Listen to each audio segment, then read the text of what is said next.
dimensions or proportions, but containing all dimensions and proportions within its own nature. A God of 7 powers, which are 7 arts and sciences, and a God ruling by the inevitable motion of its own being, and this motion absolute law. When we begin to see this, we begin to see that we are escaping from most of the type of thinking that wrecked antiquity. We are moving forward into something, and we do not know how it was concealed as long as it was, but that it appeared spontaneously in many areas, and that it is intimated by men like Pythagoras and Plato, who were initiates, to have existed, intimated by Apuleius and Plutarch, to have existed, referred to arcanely by Cicero and Seneca, known to the Emperor Julian as the result of his own initiation at Ephesus, and appearing again in the apocalyptical writings of the New Testament. These factors breaking through seem to tell us beyond any reasonable doubt that this structure of the Corpus Hermeticum was the beginning of, or one of the beginnings of the effort to build a complete scientific philosophical foundation under the collapsing religions of antiquity. That this information had been previously perfected, and that the outstanding examples of this perfection would be found in the great architectural and legal documents of antiquity, such as the Code of Hammurabi, probably the earliest and one of the most enlightened of all legal codes.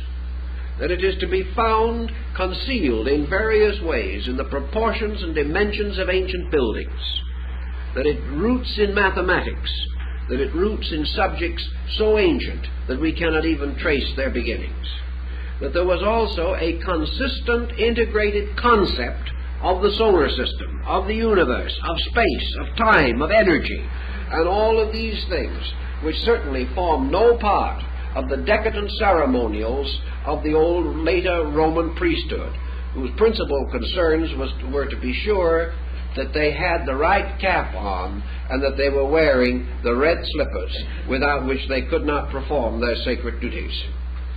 And when asked why they wore the red slippers, the answer seemed to be because their forefathers had sacrificed animals and stood with their feet in the blood. These things became a kind of orthodoxy. But behind it always was this other, greater thing. And when Julius Caesar sacrificed to the gods as emperor deity, he certainly did not know these other things, or he would not have conducted his life in the way that he did.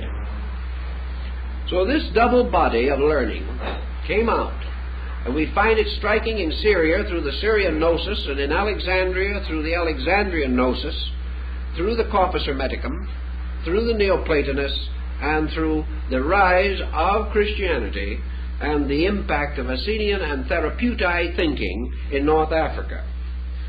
All of this body of material arising almost at the same time, all with the same basic dimension of released thinking, and also, for the first time, polarized thinking.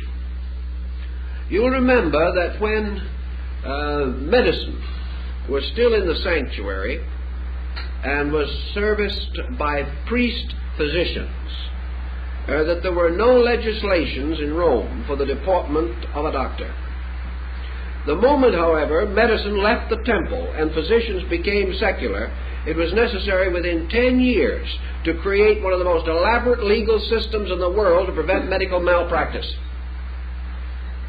The moment the sacredness of the thing was removed, the moment there was the secular physician, there was the need for medical reform, almost within the day. The same thing happened in this intellectual field.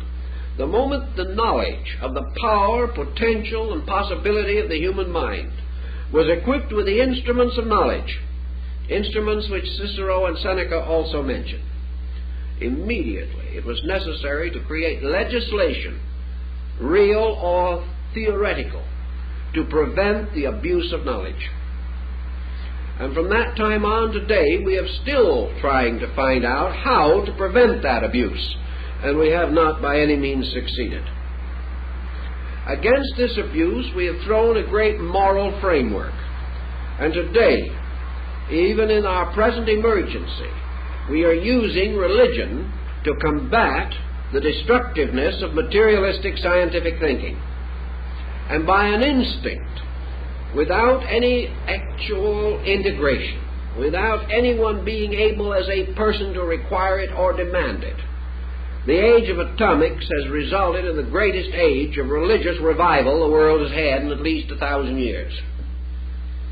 So back in the 1st century, the rise of a great scientific concept of life threw immediately into perspective the need for this great religious reform. So the scientific phase of it, the philosophical phase of it, and Christianity as the religious phase of it all came into existence together. Each part of a need, each essential to an orientation. Now, what was the actual wisdom orientation of that time? Were the individuals involved in that revelation actually as wise as some think they were, or as foolish as some others think they were? Can we honestly say today, looking back upon the 1st century, that those people knew anything that we do not know? I think we can be almost forced to answer in the affirmative that they did. Because actually, in order to exhaust what they knew, we have to exhaust something which we have not yet exhausted. And that is the instrument by means of which we are capable of creative knowing. It is one thing to copy the past, which we have done. It is one thing to take a Roman sewer pipe and make a better one today. It is one thing to take an Egyptian lute and make a more perfect instrument of it. It is one thing to take a Syrian trumpet and make a peculiar hook in it or twist it and form it into what we call a trombone. That is all within the possibility of things. Actually, our French horn has not changed much in the last 2,000 years. It is quite possible to take a piece of Coptic or Greek fabric and create new ways of weaving it. It is possible to use the Greek mathematical theory and find constant applications for it. But these do not represent the basic point. Sometime, somewhere, someone created geometry.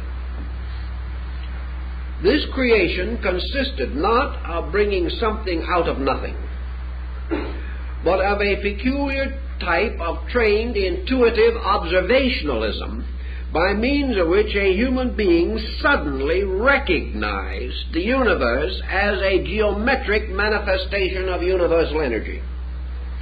This individual had the power to see geometry in nature, or sense it, or begin to organize it.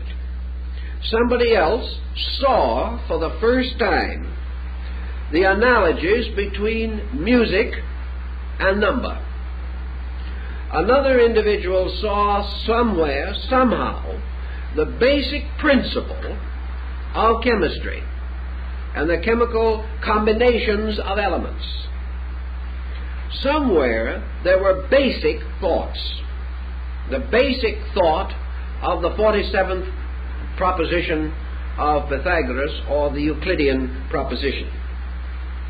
Study your ancient contributions in astronomy, geometry, music, rhetoric, grammar. Somewhere these things had perhaps not a fully developed emergence, but a series of creative impulses by which that appeared which was not previously available. We have not exhausted antiquity until we have reached a point where we can create knowledge rather than merely extend existing knowledge. when the individual of today can create something,